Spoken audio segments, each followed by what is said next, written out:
Namaste. A warm welcome to each and every one of you. I welcome you. And more than anything, I thank you. I thank all those who joined me yesterday. And also, I thank you for the beautiful feedback that I have received for my first talk about change.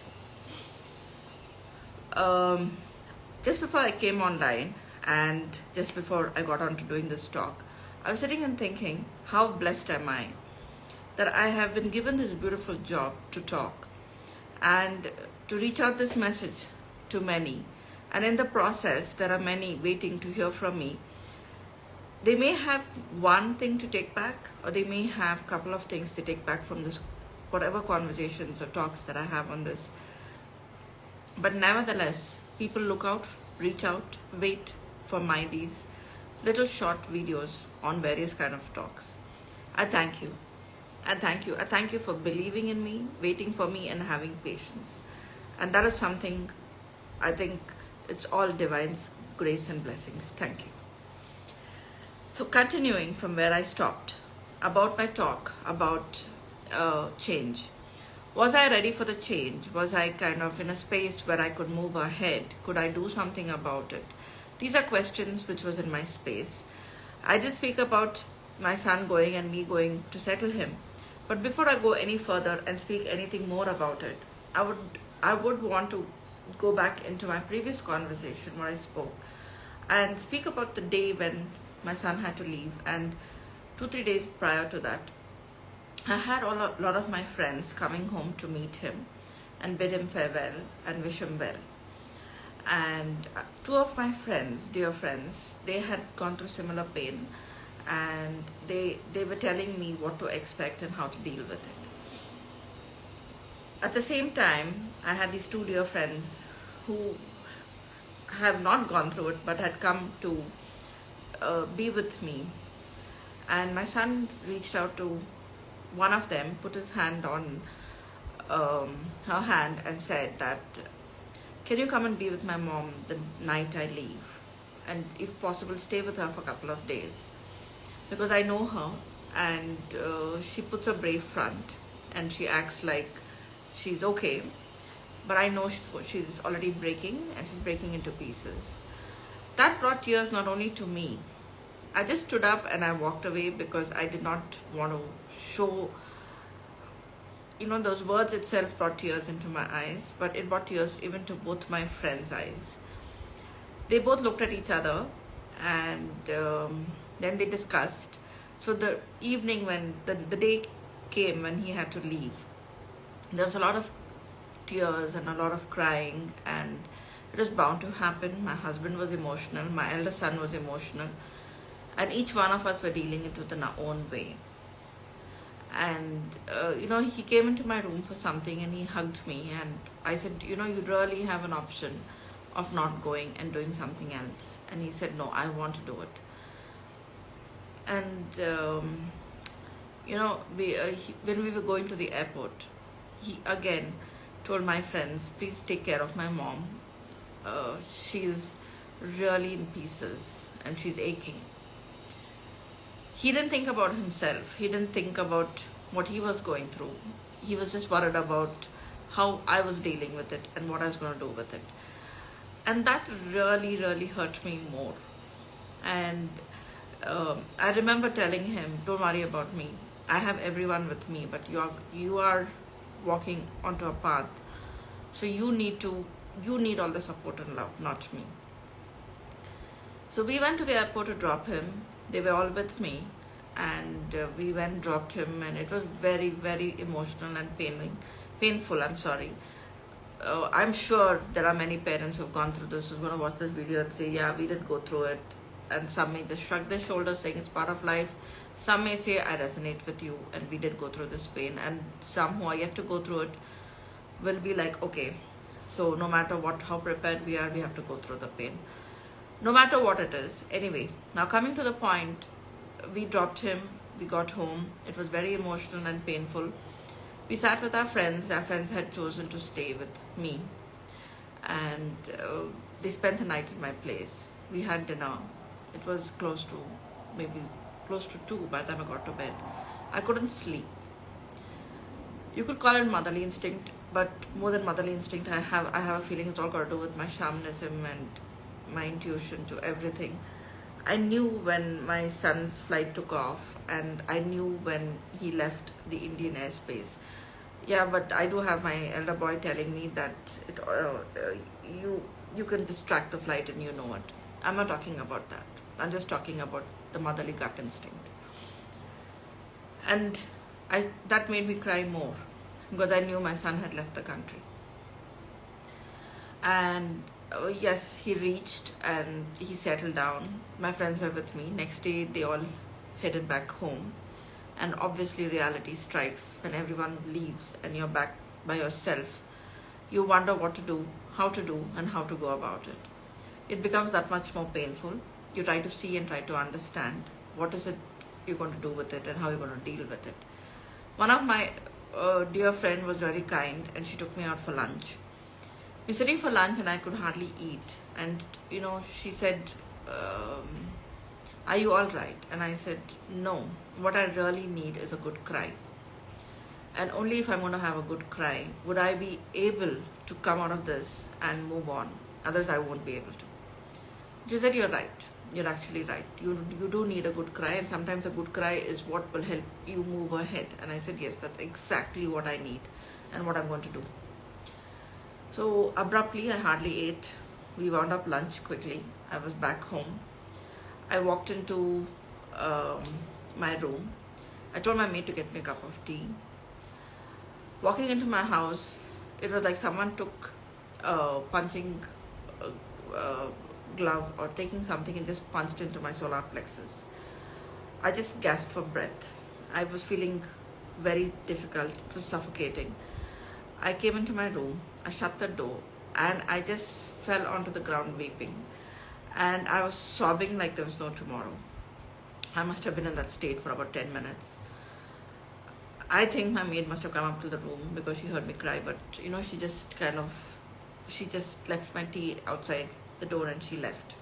She didn't open the door, but I was weeping inside. My heart was so heavy, but that sob really did good to me. But in the process of sobbing, here comes my shamanic aspect to it. My guide appeared after 10 minutes and he said, enough of your sobbing. And I just went silent. And then next thing he says, your son has just gone to study. You can see him, you can reach him, you can talk to him. Why are you even in this space of weeping like this?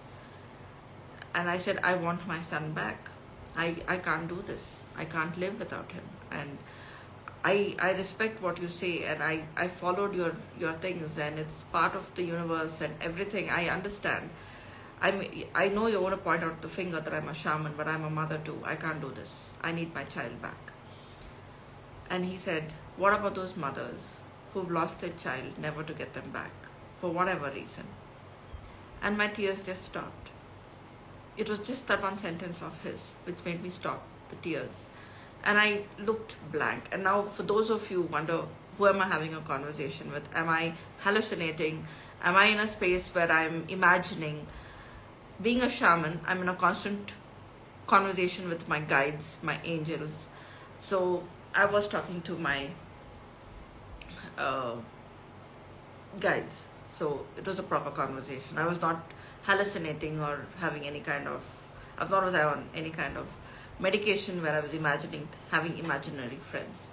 So in the process of my conversation, I calmed down and he said, you need a closure. Go into his room and start cleaning his space. I said, no, I can't enter his room. He said, you have to do it. I'm with you. As then I looked at him like a small child. It's like when a toddler is throwing a tantrum and you have a father coming up being very strict saying, this is the way and there's no other way out for you. So that's how I felt. Then I asked him if I could finish my cup of tea and then go into the room. He said, okay, I wait for you in his room. You're coming. I sat with my cup of tea and tears were still there, but the sobbing left me because every time there was a sob which was escaping from me, from my like in my voice. There was one sob that came out. I would immediately have the vision of my guide telling me, what about those mothers? And I told myself, I said, no, I'm being selfish. God, he's gone to live his dream and I have to let him be. So I have to make peace that much more quickly.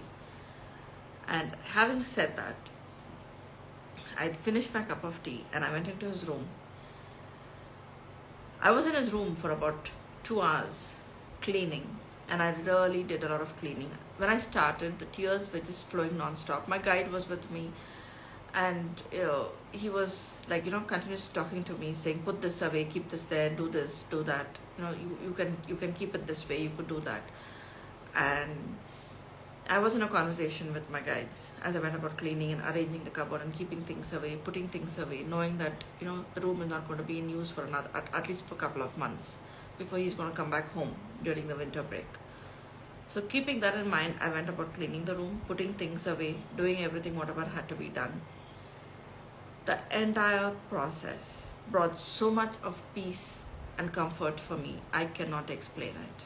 The mothers who've done it would know what I'm talking about. The mothers who resonate with it would know exactly what I'm saying. The moment of going and sitting in my child's room comforted me, gave me the assurance that he is going to come back into that room, if not today, but in 3-4 months he would, or whenever he would. So that was an assurance that I gave, which came to me. I thanked my guides by the time I finished cleaning. And I came back exhausted, back onto sitting on my sofa, and I had another cup of tea. I was mentally exhausted, had a very brief conversation with my son. And when my husband came home, I was in no mood for any conversation. And then I realized that I had to quickly buckle up and pull up my socks, because if I dealt with it, would I be able to help my husband deal with it? Otherwise, no, because he was going through his own thing, as well as my elder son. For each one, it was their own fair share of separation that they were dealing with, and it was just not me. So I realized I cannot be selfish, and I have to sit in a space where I have to work on myself quickly so that I can then work on my husband and then on my elder son. And also I had to work on my son, who has left me and gone, because I had 3 of them, these 2 with me, and I had my friends with me, whereas my son has completely just walked completely into a completely strange world out there with no one with him. Nobody who he could look up to or put a shoulder on or cry or, believe in or trust. So with all this that happened, I realized that change is something that comes whether you accept it or you don't accept it. But what helped me go through the change was me sitting in the space of being a shaman and understanding that when I worked with my guides, they made my life very easy. Otherwise, I don't think I would have accepted it. The next day, after I did this, I did work on myself, and I went, like I have spoken about, soul retrieval and various things. I did my own work. I worked on myself, put myself together, worked on my son, and he also was in equally bad space. Put him together, put my husband, my elder boy together, re-strengthened my family bonds energetically. After doing all the work I had to do, I then started speaking to each one of them separately, working on them and making them accept and adapt to the change that had happened. My elder boy would often tell me that you're forgetting that, you have one more child sitting at home. And I would laugh when he would say that. But he used to say it just to kind of bring in humor and to bring that smile onto my face. He missed his brother dearly. And working on each one, I realized how difficult it was. So the reason I came back from wherever I left yesterday, back into speaking a little more, I was nudged by my guides to bring this entire situation and speak about it. To say that when change comes, it becomes difficult. And no matter how strong you are often coming back into a space where you want to deal with it, and each one deal with it differently. So change can come from various things. Change can come just from a simple, aspect of, separation It could be a change of home, change of job. Change could come because of death. There's a lot of changes that come. We are never ready. We are never in a space where we can understand or move ahead or deal with it. Dealing with it is important, and how we deal with it is equally important. And having the right kind of people around us when we're dealing with it is that much more important. When we have the right kind of people around us, and when we have those kind of people who understand what we are going through, it makes it that much more easy for us to deal with and work with and move ahead. And with that, I end my today's talk, and I move forward to talking more about change and how I had to adapt and how I had to go through it, and what were the different kind of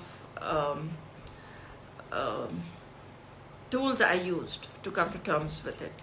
And one such tool which I used was shamanism, which I spoke about today. And look forward to more of my talks. And I look forward to your feedback, which is very, very important for me, whatever the feedback it is. And I am getting suggestions about what are my next talks that I need to do. Nevertheless, I look forward to hearing more from you all. Up until the next time, I thank you. I thank you for all those who've briefly joined in. Thank you for those who've been part of this talk. I thank you all in advance for those of you who are going to be listening to this talk. Thank you so much. And before I end my talk, if I could sit here today with a drop of tear in my eyes, speak about this, that shows how beautifully I've accepted my change and moved ahead without any kind of resistance whatsoever. I thank you. I wish you a beautiful and a wonderful day, and I look forward to more of my such talks. Thank you so much. Namaste.